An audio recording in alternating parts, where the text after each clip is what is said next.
Hey everyone, and welcome to today's episode. This is going to be the 6th issue of the new Darth Vader comic in 2020. This is where Palpatine finally confronts Vader about losing Luke Skywalker in The Empire Strikes Back, and then going on his own little adventure to seek out Padme's tomb. If you haven't seen the lead up to this, there are 5 other videos that I've covered. I'm going to link them down below, or you can just find them on my channel with the Vader Comics playlist. So without further ado, let's begin. Into the Fire, Part 1.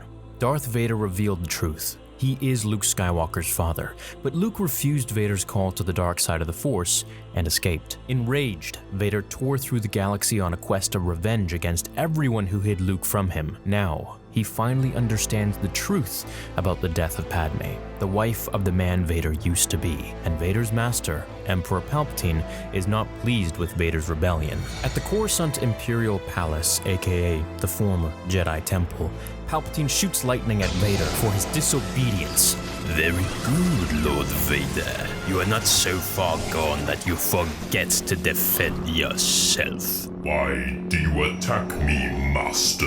As Palpatine tells him that he's just playing games and he knows exactly why he's being attacked, the Grand Vizier, Mas Amida, that we saw in the prequels, explains to Vader that he let Luke Skywalker escape, and when he was summoned to report to the Emperor, he instead left on his own personal mission, discovering a cell of rebels led by the double of Senator Amidala, whom he should have slaughtered. Instead, he let her escape.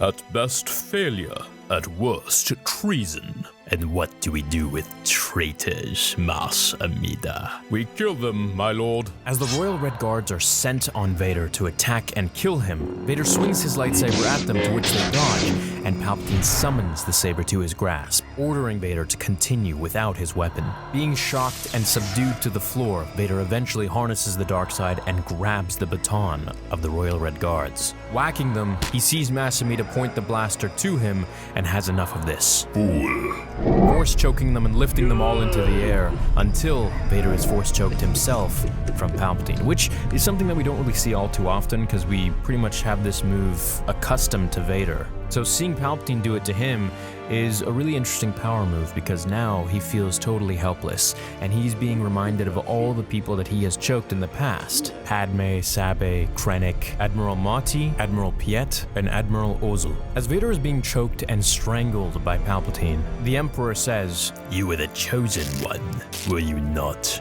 Destined to bring balance to the Force. But who chooses the chosen one? And why could they not choose another? You are but a tool, Lord Vader, which can be discarded when it no longer functions." And this is where Vader finally confronts Palpatine about lying about Padme. And we saw this in the very first comic issue that came out in 2017, I believe, where he actually uses the Force to push Palpatine back, where he was finally constructed and coming off the table at the Emperor's medical facility, which we saw in Revenge of the Sith. No. You told me you could save her. In your rage, you chose a different path. You lied.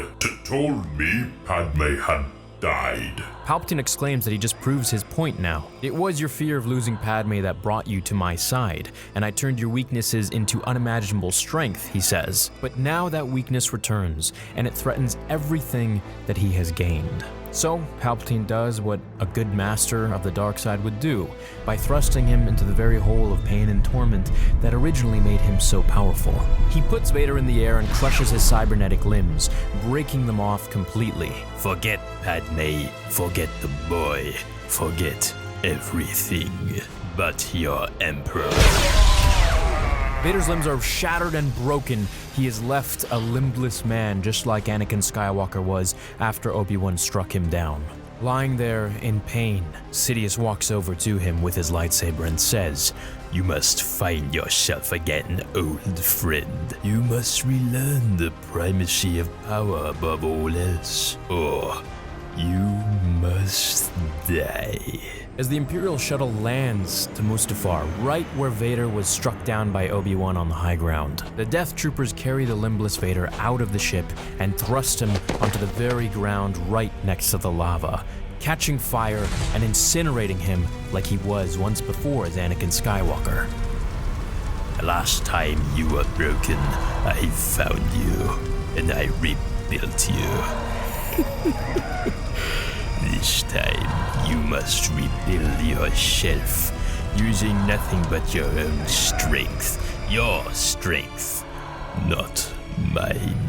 Oh no, not like that, old friend. If you try to tap into the Force, I will know. As Vader reaches for his lightsaber, looking for any sort of power that he can get his hands on, Palpatine takes the lightsaber away, out of his grasp. And this whole exercise will come to an end. So, if Vader uses any ounce of the Force, Palpatine will surely come and kill him. As Vader lies there reminiscing and looking at the very angle that Anakin saw as Obi-Wan walked away, he can see that in a vision again. As now Palpatine walks away, we get that bit of contrast and parallels in his imagination, from times of old to now again.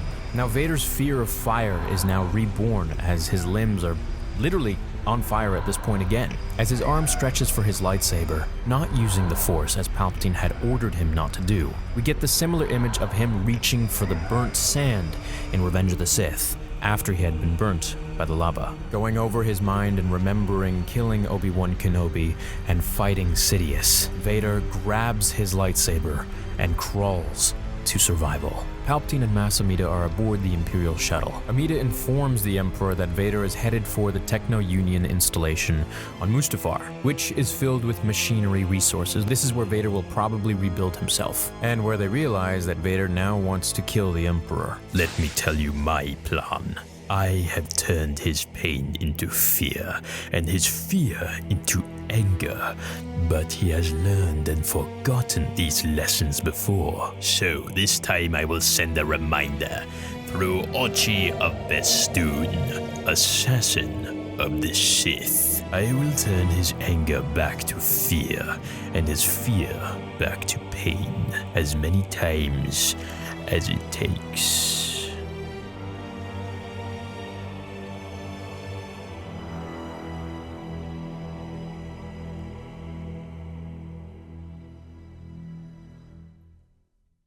So in the next issue, we're going to have Ochi of Bestoon, the Sith assassin of the Sith, going up against Vader to try and kill him. Now, a lot of people might say, well, Palpatine really just doesn't care about Vader. He wants to kill him. I would argue that Palpatine actually is doing all of this to bring the fire and the anger and the power back outside of Vader. Because first of all, he needs him, but also I feel like there's some weird father-son relationship there. Now, in the original script for Revenge of the Sith, it was written that Palpatine did tell Anakin that he is kind of like his father. He kind of made him into existence. Of course, that was obviously scratched out, but you can see that George was playing with the idea, even to make it into an original script, and this can be found in the making of the Revenge of the Sith book. Now, we can discuss more about Ochi of Bestoon in the next video, but until then, I hope you enjoyed this one, and I'll catch you guys in the next one. Until then, remember, the Force will be with you, always.